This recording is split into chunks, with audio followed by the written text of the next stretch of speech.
that heals.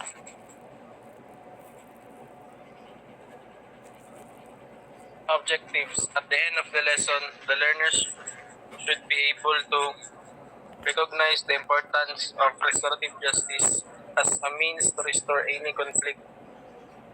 Second, assist in the observation of restorative justice within their community. Third, illustrate to the public the essence of restorative justice through life example. Restorative justice, the background.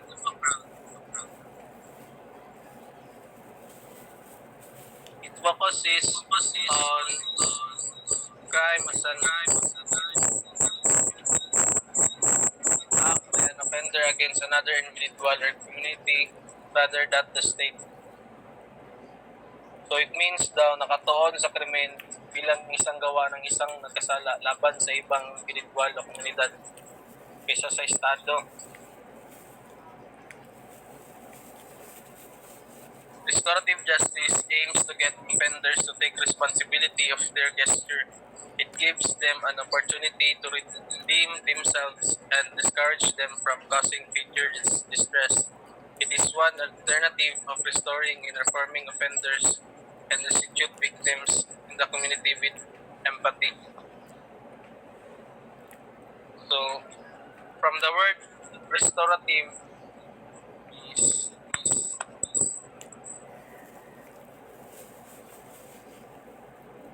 bawi or pambawi.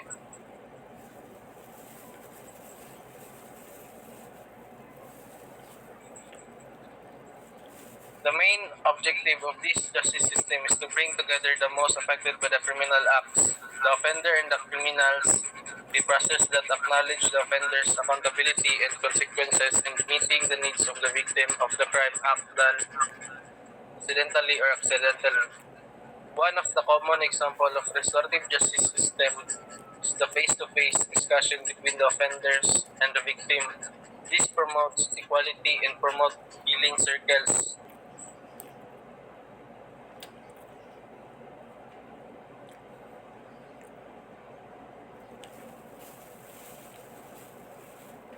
Fundamental concept of restorative justice. This lesson introduces alternatives of restoring and reforming offenders and restitute victims in the community with pure love and not confrontational. It also introduces the principles concerning the group of our commission which was tasked for the implementation of the restorative programs. Concept. Crime is fundamentally a violation of people and interpersonal relationships. Victims and the community have been harmed and need restoration. The primary victims are those most affected by the offense, but others, such as family members of victims and offenders. Witnesses and members of the affected community are also victims. The relationship affected and reflected by the crime must be addressed. Second, violation creates obligation and liabilities. Offenders' obligation are to make things right as much as possible. Since the primary obligation is to victims, a restorative justice process empowers victims to effectively participate in defining obligation. Offenders are provided opportunities, encouragement to understand the harm they have caused the victim and the community and to develop plans for taking appropriate responsibility. So si offender daw is obligation niya na makabawi sa iyahang victim, iyahang ibuhat nga cause. Restorative justice seeks to heal and put to right the wrongs. The needs of victims for information, validation, dedication, restitution, testimony, safety, and support are the starting point of justice. The safety of victims is an immediate priority. The justice process provides a framework that promotes the work recovery and healing that is ultimately the domain of the individual victim. The process of justice maximizes opportunities for exchange of information, participation, dialogue, and mutual consent between victim and offender. Face-to-face encounters are appropriate for some instances, while alternative forms of exchange are more appropriate for others. Victims have the principal role in defining and directing the terms and condition of the exchange. So example, aning face-to-face encounter guys kay mo ni siyang pareha lang sa barangay na murag bali paghuhukom both offenders and victims is mag istranay in face-to-face.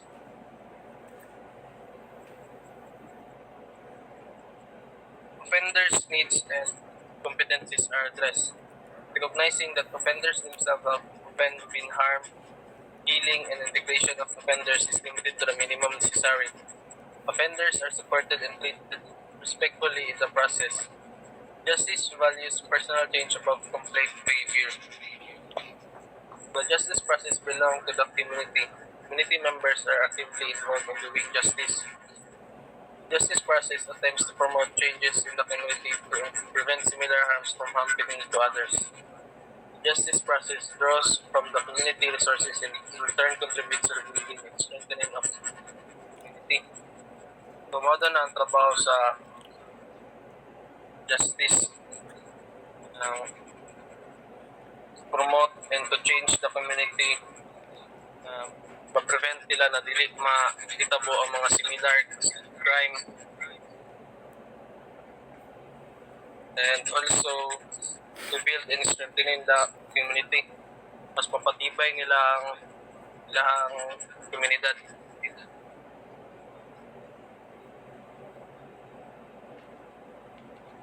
Justice is mindful of the outcomes intended and unintended, or its responses to crime and victimization. Justice monitors and encourages follow-through since healing, recovery, accountability, and change are maximized when agreements are kept.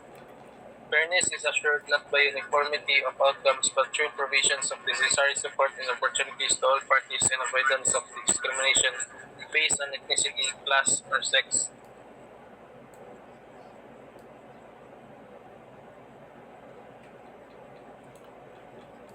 Overview of restorative justice. Restorative justice is a process whereby the stakeholders in a particular offense, victim or offender in the community come together to resolve collectively how to deal with the aftermath of the offense and its implication for the future.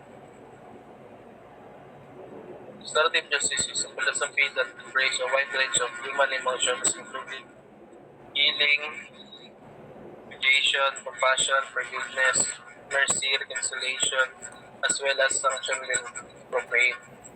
Restorative justice offers the process whereby those affected by the criminal behavior, be they victims, offenders, the families involved, or the wider community, all need to have a part in resolving the issues which flow from the offending.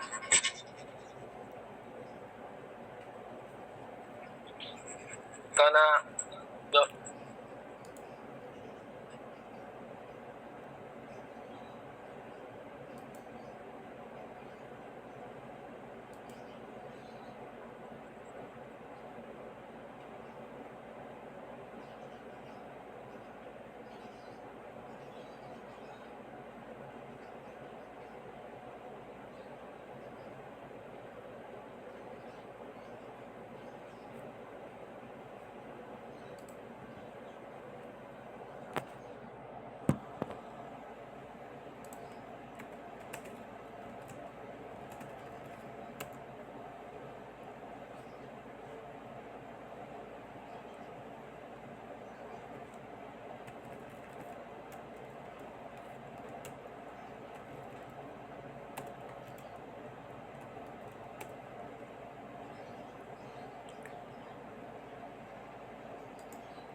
Restorative justice practices.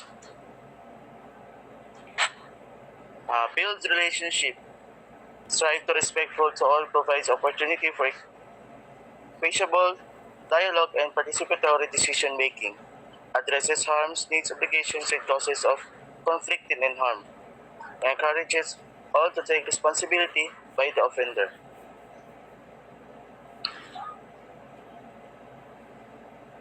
Origin. All domain of values, principles, and practices of restorative justice harken back to indigenous cultures. 1974 case in Kitchener, Ontario is considered the beginning point of today's restorative justice movement. Restorative justice refers to an approach to justice that seeks to repair harm by providing an opportunity for those harmed and those who take responsibility for the harm to communicate about and address their needs in the aftermath of a crime.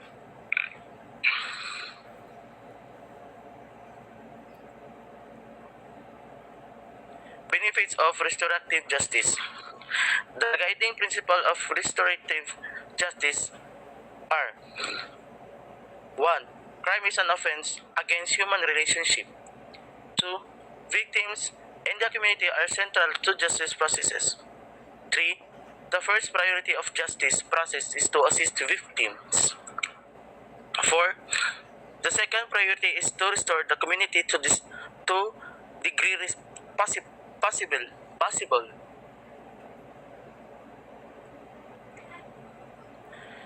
Restorative justice seeks to examine the harmful impact of a crime and then determines what can be done to repair that harm while holding the person who caused it accountable for his or her actions. Accountability for the offender means accepting responsibility and acting to repair the harm done. 4 case values of restorative program. Number 1, encounter. Create opportunities for victims, offender, and community members who want to do so to meet to discuss the crime in its aftermath. Number 2, amends. Expect offenders to make steps to repair the harm they have caused.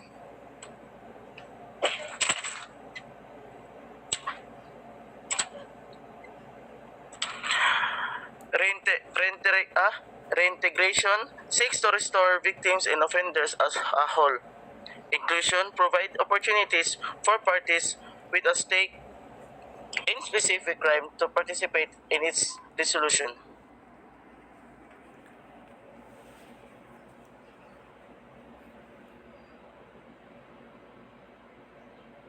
Restorative justice fundamental principles. The way restorative justice works, the main principle of this justice system is to restore, preserve, and establish just peace through reconciliation of the most affected parties, the victims, offender, and the community.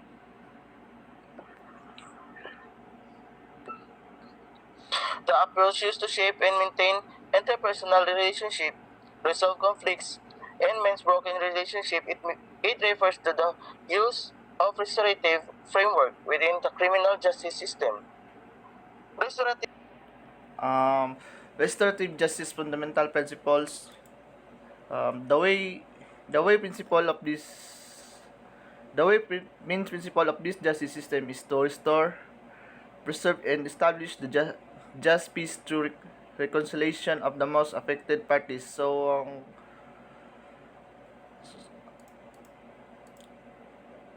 Ang pangunahing prinsipyo ng sistema ito ay justisya ay upang mabalik at mapangalagaan at maitatag ang makatarungang kapayapaan sa pamamagitan ng pagkasundo ng pinakaapektadong partido, ang biktima, nagkasala at mga komunidad. The approach used to shape and maintain interpersonal relationship, resolves conflicts, and mend broken relationship. It refers to the use of restorative framework within the criminal justice system, or CGS. Restorative justice is usually carried about between victims and offenders when it deemed to be in the best interest of both parties. The type and circumstances of the offense are also considered. Participation in process is assessed by trained professional on a case-to-case basis. The main focus of restorative justice is include resocialization, assumption and acknowledgement of responsibility, rehabilitation and protection of the victim from the second victimization, as contrast to distributive justice, which aims to punish offenders. And so, to build up the community by providing a constructive framework to guide our responses, conflict, offensive behavior, violation, injustice. To address safety, prevention, deterrence, accountability, and fairness concern in ways that repairs damage and making things right as much as possible. Establish dignity and integrate those who harm and alienated. Models of restorative justice system. Model the victim of offender mediation program or VOM, which appeared in the 1970s at Canada, offers victim and offenders to meet together with the assistance of trained mediator to talk about the crime and to agree on step towards justice. So unlike courses process, these programs seek to empower the participant to resolve conflicts on their own in an atmosphere of structured immortality. This system imposes no specific outcome. The goal is to empower participants, promote dialogue, and encourage mutual understanding. Conferencing. So, conferencing is family group conferencing or FGC, initiated by legislation in 1989 in the New Zealand, was adopted and significant change in Australia and is now being used in Europe, US, and other parts of the world. So the facilitator allows the group to develop its plans without offering any of his/her own opinions and suggestions. Next is circles of the community. So circles of our facilitated community meetings attended by offenders, victims, their friends, families, interested members of the community meetings, attend of the community meetings by representative of the justice system. And analogy. Analogy is it it's the need of the system that gives a better deal to victims, that promotes apology, healing, understanding, accountability, personal and collective responsibility, forgiveness, even reconciliation. We need to learn how to practice compassion and mercy in our dealings with one another. Restorative provides all this to happen. So last is personal view. Personal view is it has been the call even since philosophy and logic invaded the civilization of man. Thus, human laws are promulgated with an obvious object of putting matters in the right perspective. Restorative justice recognizes and the interdependence and diversity of people and the critical importance of quality of relationship to individual well-being and social cohesion. It provides an opportunity to reconnect, to learn how to fulfill one's obligation to others' well-being. That's all, sir.